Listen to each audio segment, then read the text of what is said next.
بسم اللہ الرحمن الرحیم۔ نماز حاجت۔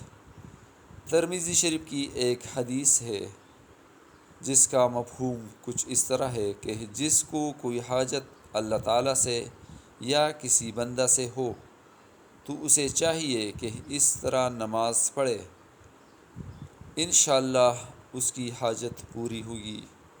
طریقہ اس کا یہ ہے کہ اچھی طرح وضو کر کے 2 رکعت نفل پڑھے۔ اچھی طرح سے مطلب یہ ہے کہ آپ پاک صاف پانی سے وضو کرے اور جس طرح وضو کرنے کا حق ہے اس طرح وضو کرے، اور پھر 2 رکعت نفل پڑھے، پھر اللہ تعالیٰ کی حمد، سورۃ فاتحہ یا کوئی اور ثنا جس میں اللہ تعالیٰ کی تعریف کی گئی ہو پڑھے، اور پھر درود شریف پڑھے۔ درود شریف کے بعد یہ دعا پڑھے: لا الہ الا اللہ الحلیم الکریم، سبحان اللہ رب العرش العظیم، الحمد للہ رب العالمین، اسألک موجبات رحمتک وعزائم مغفرتک والغنیمۃ من کل بر وسلامۃ من کل اسم لا تدع لی ذنبا الا غفرتہ ولا ہما الا فرجتہ ولا حاجۃ ہی لک رضا الا قضیتہا یا ارحم الراحمین۔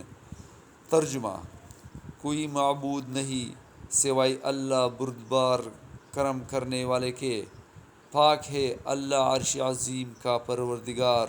سب تعریفیں اللہ تعالیٰ کے لیے ہیں جو رب ہے تمام جہانوں کا۔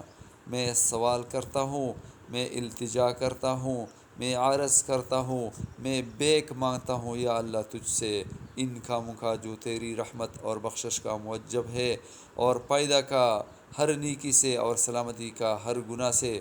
نہ چھوڑ میرے لیے کوئی گناہ بغیر بخشے اور کوئی غم بغیر دور کیے، اور کوئی حاجت اپنی پسندیدہ بغیر پوری کیے، اے سب مہربانوں سے زیادہ مہربان، اے ارحم الراحمین۔ یا اللہ میری یہ دعا قبول فرما دے۔ نماز استخارہ حاجت آئندہ کے لیے ہوتی ہے، اور نماز حاجت حاجت موجودہ کے لیے۔ نوٹ: اللہ تعالیٰ سے ہم دعا کرتے ہیں کہ یا اللہ ہماری تمام مشکلاتوں کو دور فرما، آسانیاں پیدا کر اور ہماری حاجتوں کو پوری کر، آمین یا رب العالمین۔